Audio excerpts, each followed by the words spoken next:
What if Joshua decided not to march around the walls of Jericho because it was too much walking? I know that sounds really silly, but let's put this in perspective.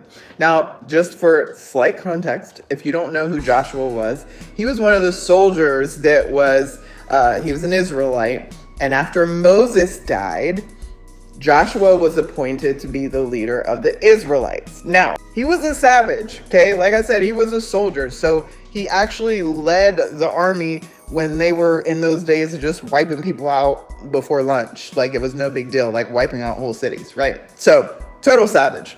And God tells him, for Jericho, we're not going to fight. I just want you to walk around Jericho one time in silence for 6 days.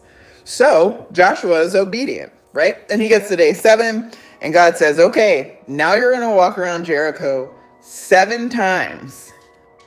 Could you imagine if Joshua was like, all right, Lord, what are we doing here?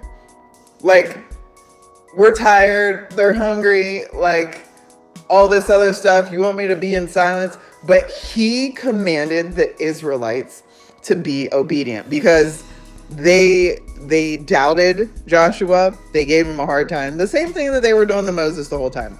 But just imagine if Joshua was disobedient because he was lazy.